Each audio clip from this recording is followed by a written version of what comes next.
Hey everyone, I'm Lisa. And I'm Paige. And this is your Behavior Tip of the Week.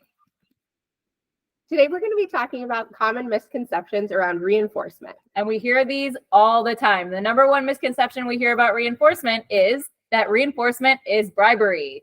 So we're going to talk to you about what bribery is, what positive reinforcement is, and hopefully you can see the difference between the two. Absolutely. So bribery comes out of making a bargain out of desperation. So the child's already been given an instruction and you encounter some resistance. Then you offer the reinforcement. This is bribery. Now, with positive reinforcement, this lays out the contingency or the deal at the beginning. And if it's met, then the reinforcement is given. If not, then we don't give the reinforcer. Yep. Bribery also happens when a preferred item or activity is given to try and stop a behavior. So the behavior's already started, and then you try to give the preferred item or activity to get that behavior to end.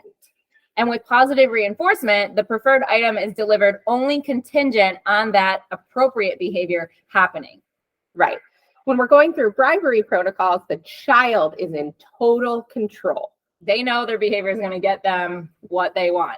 With positive reinforcement, the adult is in control because we laid out the contingency. We set the rule, we set the deal. And if the kid does that, then they receive the positive reinforcement. So we're in control of those contingencies. Absolutely. And bribery may stop the behavior in the short term, but in the long term, it in fact increases the behavior. Positive reinforcement is actually a scientific proven principle of behavior that increases, strengthens, and maintains appropriate behavior for the long term. Absolutely. Bribery is also favorable to the person that's giving the bribe. So typically the adult in this situation, whereas positive reinforcement is going to be favorable to the learner because they met the contingency, or they did what they needed to do to meet the deal, and then they received a reinforcer as a result. Now we can look at an example of this using the same exact scenario and reinforcer, but really how it's delivered and how it's set up is what makes the difference between whether it's bribery or whether it's reinforcement. So you can see here, there's a little ice cream cone, right? And I like to use this example because my sister called me one day and is like, she was telling me my nephew won't go to Taekwondo, which is so out of the norm for him. She's like, do you think it's bad if I bribe him that if he goes, I'll give him ice cream? And I said, well, let's first understand what this is, right? So if you go to Taekwondo and he's engaging in the problem behavior and he doesn't want to go in, and you say, oh, if you just go in, we'll get ice cream afterwards. What would that be? That's bribery. That's bribery.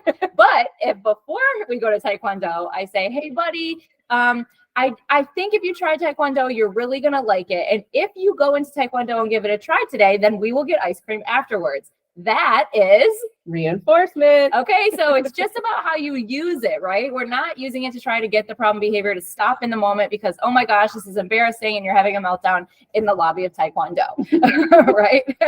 And instead, we're going to give that because he tried it, and we laid out that deal ahead of time. So that's the difference between bribery and positive reinforcement.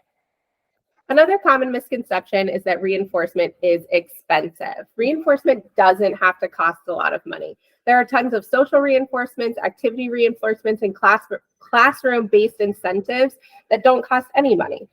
Some examples of some social reinforcements you can see here. Praise goes a really long way. High fives, call outs. People love to hear their own name, and especially when it's tied to something positive. Time to talk with peers. And time to be a leader. Even a positive call home can be a great reinforcement. And then you can do lots of activities as well. And this can be individual or with your whole class, playing a game outside, doing an activity with a preferred peer, exercising, games, videos, things like that. We also have classroom-based incentives, special jobs in the class, homework passes go a really long way. Being able to sit in the teacher chair, or the classic lunch bunch with the teacher. So these are just a few ideas, and we hope that you can come up with some other ideas of free forms of reinforcement as well, and that you get excited about using reinforcement in your classroom. So we hope this cleared up some of your misconceptions about reinforcement. Have a good day. Thanks.